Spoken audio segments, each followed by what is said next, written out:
আসসালামু আলাইকুম, কেমন আছেন সবাই? আশা করছি সবাই অনেক অনেক ভালো আছেন এবং সুস্থ আছেন। দীর্ঘদিন পর চলে আসলাম আরও একটি নতুন ভিডিও নিয়ে, এবং এই ভিডিওতে আমরা আপনাদেরকে দেখাতে চলেছি কিভাবে 1400 টাকায় একটি একদিনের রিল্যাক্সিং ট্যুর দেওয়া যায়। এবং আজকে আমরা যে জায়গাটি যাচ্ছি সেটি হচ্ছে গিয়ে বাংলাদেশের একটি অন্যতম স্থান, সিলেট।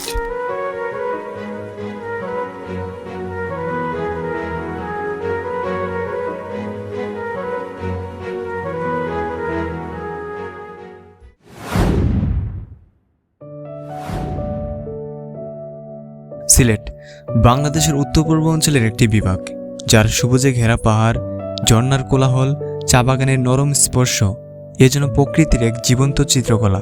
আজকের এই ভিডিওতে আমরা সিলেটের 4টি অন্যতম স্থান ঘুরে দেখাবো। তাহলে চলুন এই সুন্দর ভিডিওটি শুরু করি ঢাকা সাইদাবাদ থেকে। হ্যালো গাইস, আপনি যদি 1400 টাকায় একদিনের ট্যুর দিতে চান, তাহলে আমি মনে করি যে কোনো একটি ট্যুর গ্রুপের সাথে যাওয়া উচিত। আমাদের এই ট্যুরটি সম্পূর্ণ করতে সাহায্য করছে ভিটিসি অর্থাৎ বাংলাদেশ ট্যুর গ্রুপ, যারা প্রতিনিয়ত এই ধরনের ট্যুর দিয়ে থাকে, যাদের সাথে আপনি যোগাযোগ করতে পারেন ফেসবুকের মাধ্যমে। আমাদের যাত্রা শুরু হওয়ার কথা ছিল রাত 10টায়, কিন্তু অবশেষে আমরা যাত্রা শুরু করলাম রাত 11টায়। আমাদের সিলেট যেতে সময় লাগবে 8 ঘন্টা। ততক্ষণে আপনি বাসে কিছুক্ষণ ঘুমিয়ে নিতে পারেন, এতে সারাদিন ট্রাভেল করতে আপনার কোনো অসুবিধা হবে না। 8 hours later. ঘুম থেকে উঠেই আমরা দেখতে পারি সিলেটের অসাধারণ একটি সকাল, এবং এই সকাল দেখতে দেখতেই আমরা পৌঁছে যাই সিলেটের বিখ্যাত পানসি রেস্টুরেন্টে, আর এখানেই আমরা সকালের নাস্তা শেষ করব।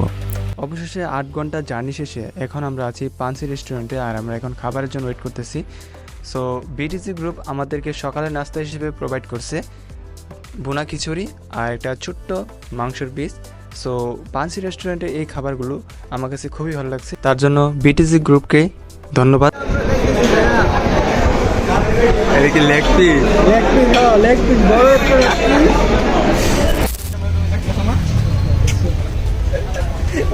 ভিডিওটা বাড়াও,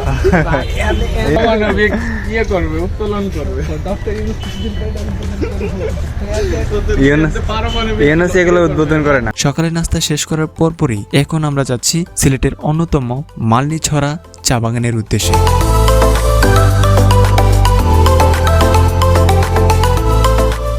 এখন আমরা আছি সিলেটের মালনীছড়া চা বাগানে, যা সিলেট শহরের খুব নিকটে অবস্থিত, যেটি বাংলাদেশের সবচেয়ে পুরনো ও ঐতিহাসিক চা বাগানগুলোর মধ্যে একটি। 1854 সালে ব্রিটিশদের হাতে প্রতিষ্ঠিত হয় এই চা বাগান, যা শুধু বাংলাদেশেরই নয়, উপমহাদেশের অন্যতম প্রাচীন চা বাগান হিসেবে পরিচিত। প্রায় 1500 একর জায়গা জুড়ে বিস্তৃত এই চা বাগান সবুজে মোড়ানো অপার সৌন্দর্যের এক অনন্য নিদর্শন। দূর থেকে দেখলে মনে হয় সবুজ গাছপালাগুলো যেন ঢেউ খেলছে পাহাড়ের ডালে ডালে, আর চা বাগানের প্রাচীন স্থাপত্য, মিষ্টি হাওয়া আর প্রাকৃতিক ডাকাডাকি মিলিয়ে মালনীছড়া চা বাগান হয়ে ওঠে সিলেট ভ্রমণের একটি আবশ্যিক গন্তব্য। এখন আমরা যাচ্ছি রাতারগুলের উদ্দেশ্যে। আমরা যেহেতু একদিনের ট্যুর দিচ্ছি, তার জন্য আমরা এখানে বেশিক্ষণ টাইম স্পেন্ড করিনি, তাই আমরা সাথে সাথেই রওনা হয়ে গেলাম রাতারগুলের উদ্দেশ্যে।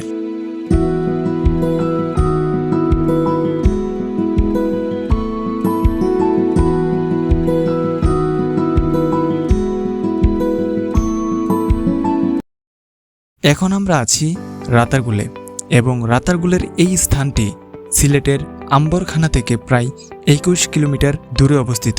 আপনি যদি রাতারগুলে ভ্রমণ করতে চান, তাহলে গোয়ানঘাট উপজেলার চেরিঘাটে আসতে হবে, এবং এইখান থেকে নৌকা নিয়ে আপনাকে বনে প্রবেশ করতে হবে। চলুন রাতারগুল সম্পর্কে কিছু অজানা ইতিহাস জেনে নেই। রাতারগুলকে বলা হয় বাংলাদেশের একমাত্র মিঠা পানির জলবন, যাকে ইংলিশে সোয়াম্প ফরেস্ট বলা হয়। প্রাকৃতিক পরিবেশে অবস্থিত এই বন যেন এক রূপকথার জগৎ। চারিদিকে নিস্তব্ধতা, তার মাঝে গাছের শিকড় ডুবে আছে জলে। রাতারগুলের এই বনটি প্রায় 3325 একর বিস্তৃত এলাকা জুড়ে অবস্থিত, যার বেশিরভাগ অংশই বর্ষা মৌসুমে ডুবে থাকে পানির নিচে। তখন বনটি রূপ নেই বাসমান সবুজ দ্বীপের মতন। এখানকার প্রধান গাছ করচ গাছ, যার শাখা প্রশাখা পানির উপর ছায়া ফেলে তৈরি করে এক রহস্যময় পরিবেশ। আমাদের রাতারগুল ভ্রমণ শেষে এখন আমরা যাচ্ছি সিলেটের আকর্ষণীয় স্থান ভোলাগঞ্জ সাদা পাথর, যা রাতারগুল থেকে প্রায় 25 কিলোমিটার দূরে অবস্থিত।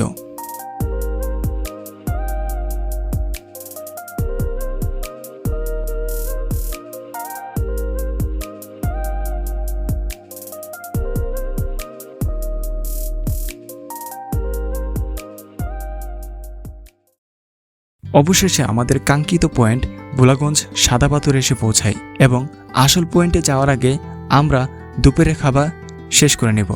দুপুরের খাবারে আমরা খেয়েছি ভাত, শুটকি ভর্তা, ঢেঁড়স ভাজি, মুরগির তরকারি, ডাল ইত্যাদি এবং খাওয়া দাওয়া শেষ করে আমরা যাব নামাজ পড়তে।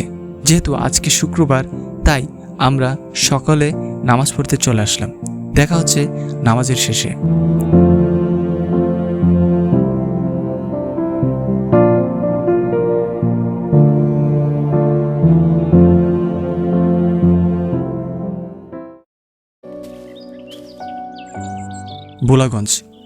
ভোলাগঞ্জে আসার পর প্রথমে আপনার নজর কাড়বে দূরের ওই মেঘালয় রাজ্যের উঁচু উঁচু পাহাড়, যার নিচেই রয়েছে বাংলাদেশের সাদা পাথরের স্থানটি।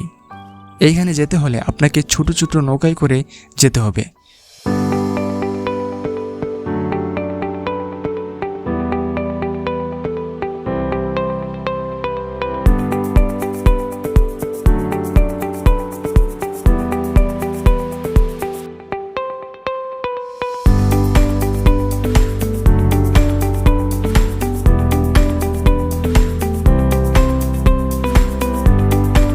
ভোলাগঞ্জকে বলা হয় নীল জলের বুকে সাদা স্বপ্ন।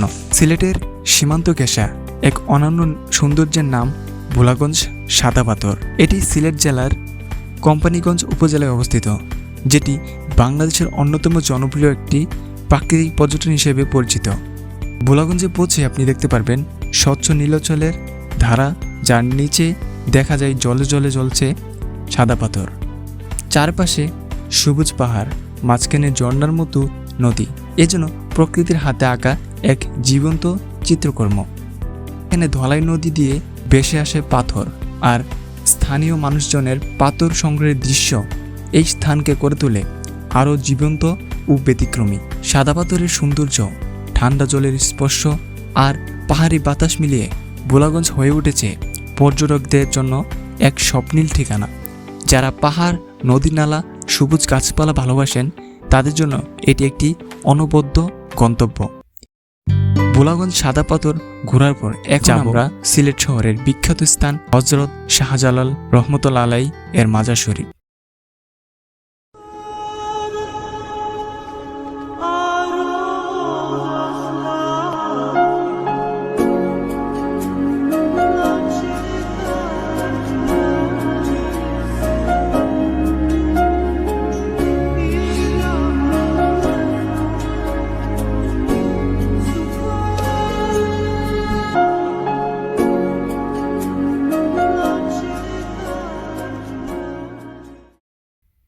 এখন আমরা আছি হযরত শাহজালাল রহমতুল্লাহ আলাইহি মাজার শরীফে।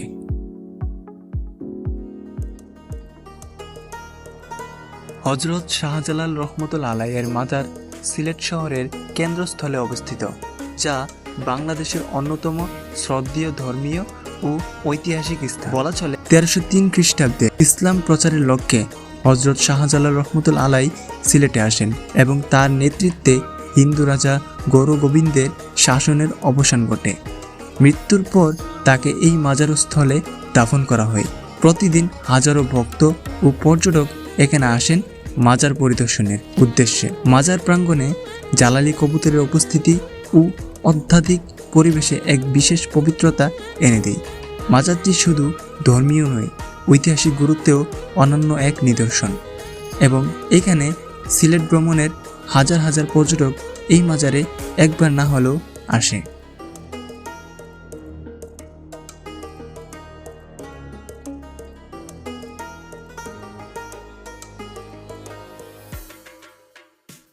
তাহলে এই ছিল আমাদের আজকের এই ভিডিওটি ভালো লাগলে অবশ্যই লাইক শেয়ার করবেন এবং কমেন্টে আপনার মতামত জানাবেন। যদি ভিডিওটি ইউটিউব থেকে দেখে থাকেন তাহলে চ্যানেলটিকে সাবস্ক্রাইব করে পাশে আসা বেল আইকনটি ক্লিক করে রাখবেন। দেখা যাচ্ছে নতুন কোনো ভিডিওতে, ততক্ষণ পর্যন্ত ভালো থাকবেন, সুস্থ থাকবেন, আল্লাহ হাফেজ।